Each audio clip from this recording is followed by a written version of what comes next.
All right, so we have looked at a handful of different things on this four-wheeler. We've done a complete overview, we've done a service, I've done a carb clean on this four-wheeler.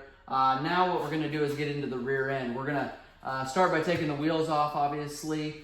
Depending on how deep you're gonna go into this rebuild here on the back end, you might need to skip forward on the video some because we're gonna be going through the brakes as well as the differential, as well as the axle remover all the way up to the swing arm. So I want to show you the entire process, and you can just pick and choose where you want to go. The video should segment to where you want to go, and I'll try to break that down for you really clearly in the description. So click on that if you want to go to, say, the brakes, brake rebuild. We'll work on that. We'll do the differential. So if you found this video helpful, make sure you give us a thumbs up. If you've got questions or comments, make sure and leave those down in the comment section below. That gives us an idea where you want us to go and what you want us to do different next time. So appreciate all the feedback. Thank you very much for watching.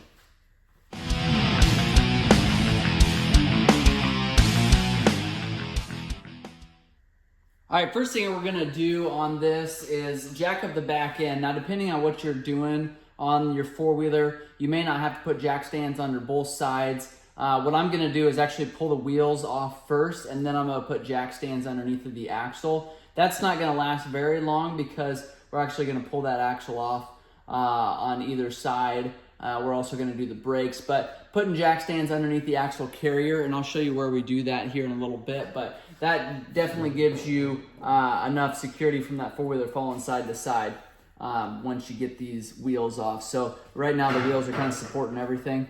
We're gonna zip these wheels off, 17 millimeter lug nut. Okay. Once we get those lug nuts off, then obviously we can just take the wheels off. Next thing that you'll need is a pair of side dikes. We're gonna pull this castle nut off of here. Before we get too far, I'm gonna throw those jack stands underneath of these axle carriers.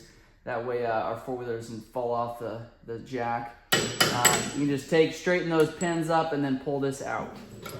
So I just grab a hold of it, obviously not pinching too hard so it doesn't break that cotter pin there. And we won't reuse those. We'll get another one, get a new one, but if you break it, it just sometimes can be difficult, more difficult to get it out of there. So if you need to just use a regular pair of pliers so you don't accidentally snip it off, that is just fine as well. Okay, we're gonna grab two jack stands. We're gonna put one on either side. All right, we're not gonna move that jack too terrible far because we are gonna have to jack it up again here in a little bit. Now this one happened to be loose, so that's not a great sign. As you can see here, a little bit of wobble there. Not uncommon for these machines. So you can see there we've got a complete bearing out. There's the inner race, the hub. Hub isn't bad, but the splines are shot. So this, I was afraid this was gonna be grooved. There's our problem right there, is those splines. Our axle actually looks like it's in good condition. I'm gonna wait to get it completely out before we assess the damage completely. If we're gonna pull this differential skid plate, that takes a 12 millimeter. I just be careful when I pull mine off that I don't drop it because then you got dirt everywhere to start the project. So there it is there, full of dirt. We're gonna dump this out. Four-wheeler just lost about 10 pounds when we pull all that dirt off of there. Going over to the brake side now. I'm gonna let you know right off the bat, this is gonna be a difficult one to do here. This brake is actually stuck. Not super uncommon on these rear brake pedals. The cable that runs back there, if they get pushed down, jammed down, and then water gets in there and rusts, you're gonna have issues taking that apart, and it's gonna be a real challenge for sure. I'm gonna grab socket to remove this axle nut. We got 1 inch and a 1/16 here. It's also a 27.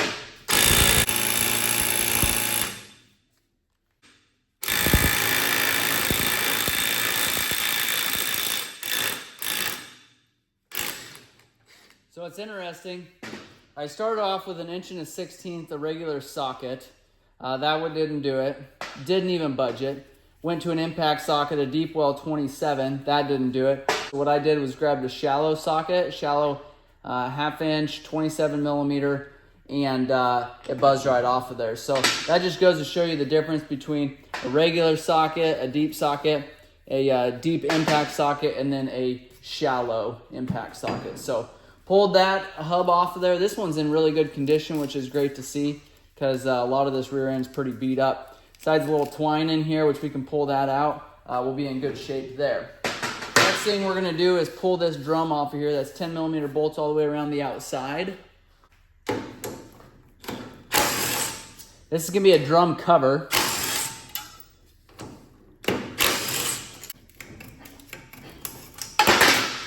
All right, drum cover's off. This is just a guard here. This is an aluminum housing, so it's not uncommon for this to get damaged. And this is just a cover, so we shouldn't have a whole lot of problems getting this off.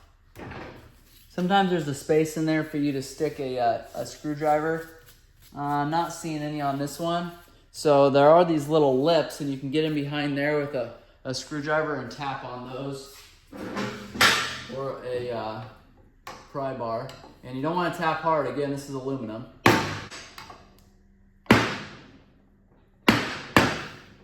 All right.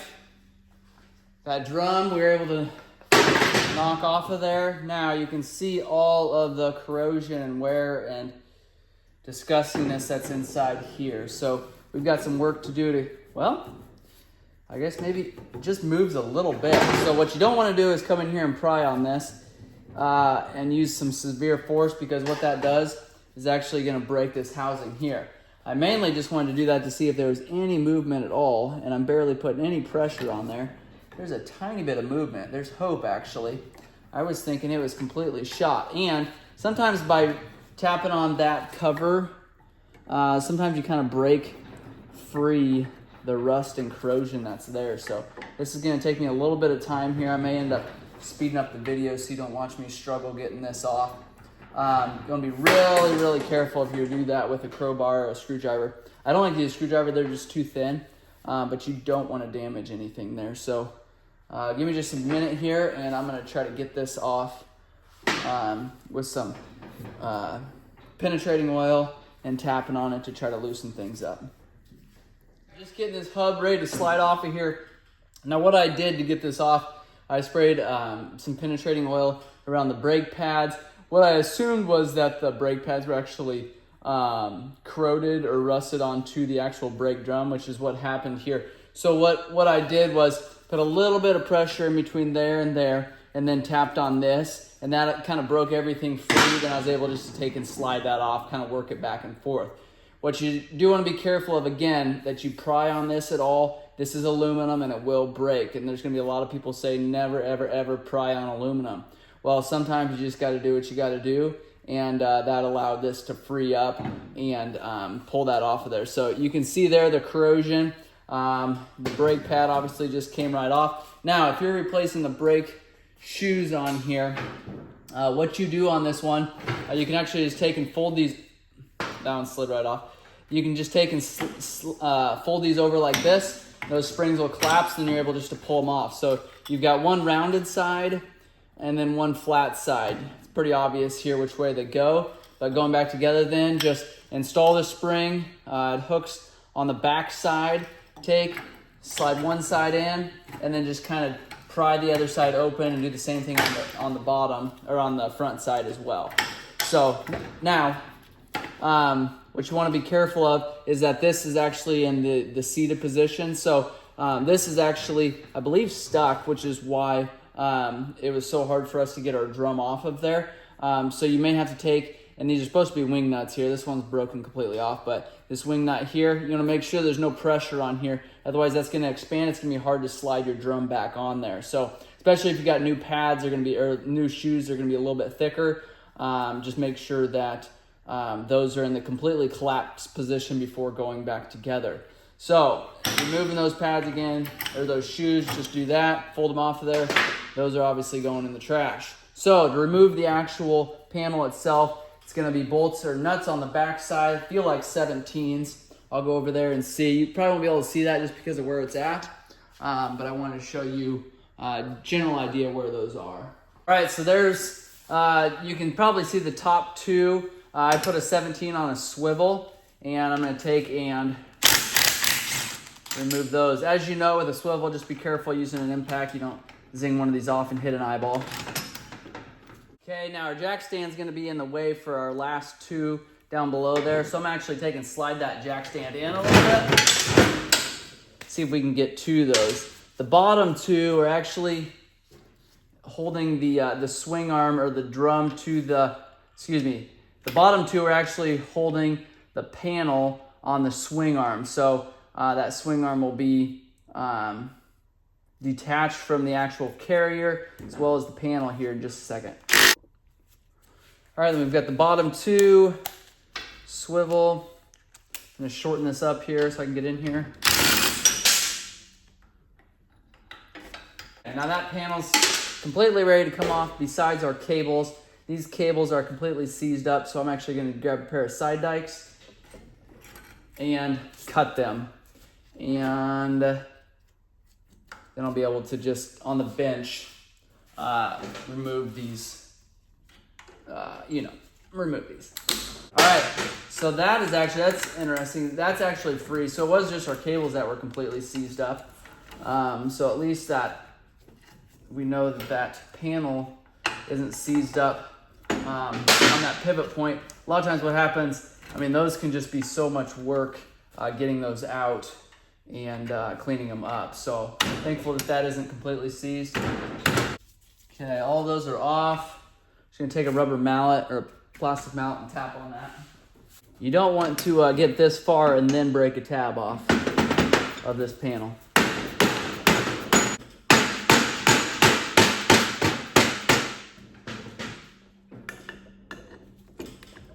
Got a hose here I'm gonna pull off. This is just a vent hose.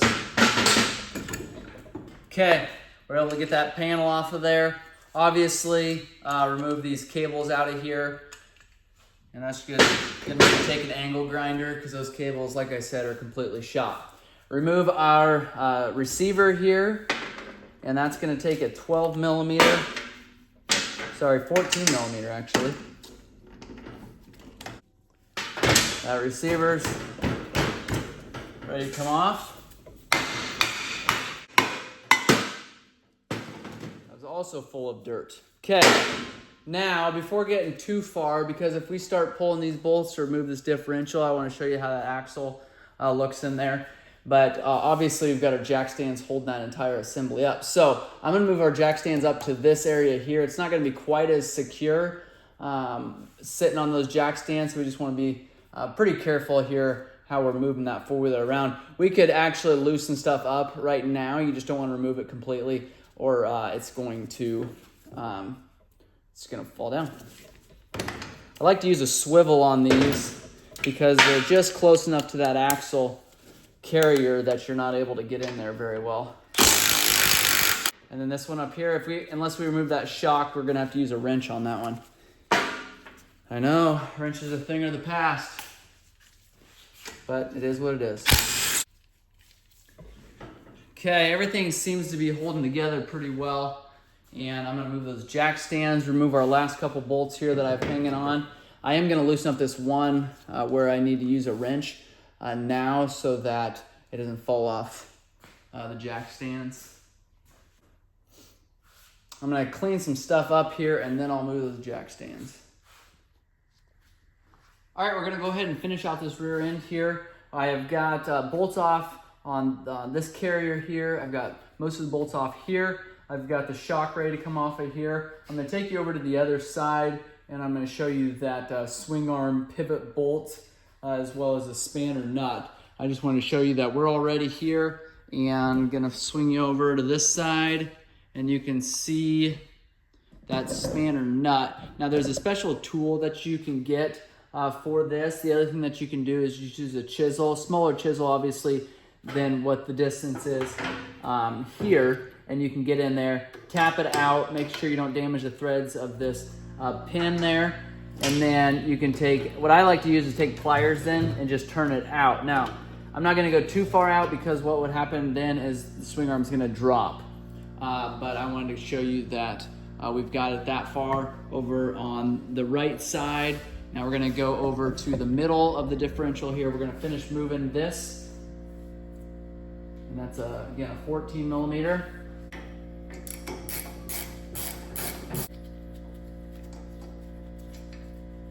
Take a rubber mallet and tap on that carrier.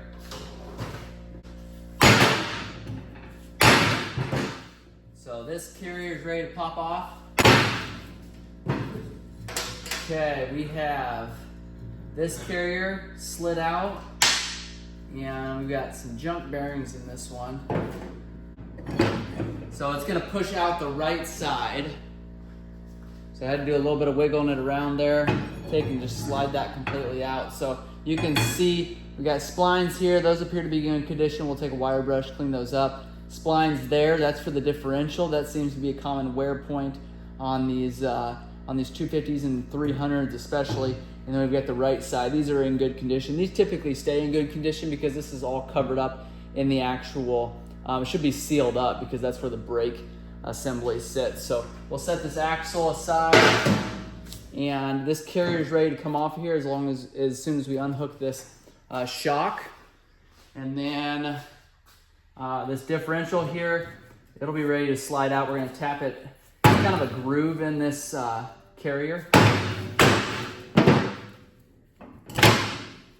Oh boy. So I need to go ahead and move that.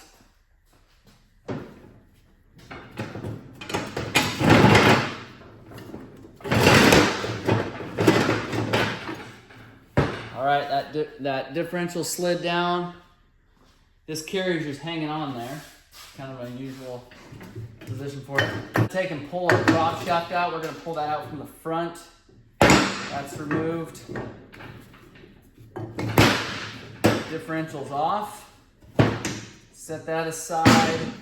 Now we're gonna take and loosen up our bottom shock bolt here, remove our carrier, and then we're gonna do our top. And again, that's a 17mm nut and a 14mm bolt there running through. So that is, well, I'll finish pulling this spring arm here so you can see what that looks like.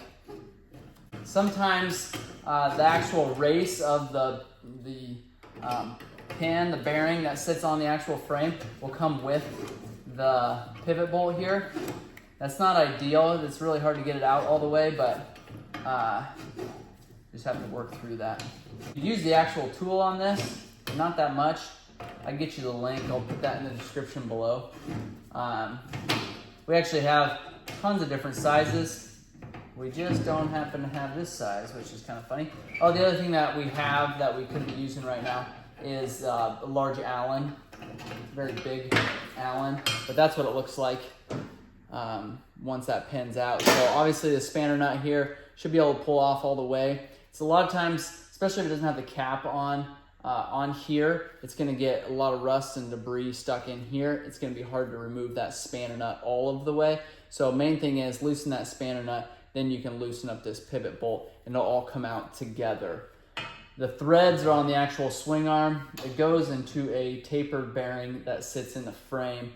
So this, you'll actually eventually, so you'll grease this up. Obviously this bearing's shot, but grease this up and then put it in. If you need to tighten it up a little bit, you can, and then you'll tighten up that spanner nut to lock that pin in place. So that is the rear end on a Honda Fourtrax 250. If you guys have questions or comments, make sure and leave those below. If you found this video helpful, make sure you give us a thumbs up. Thanks for watching.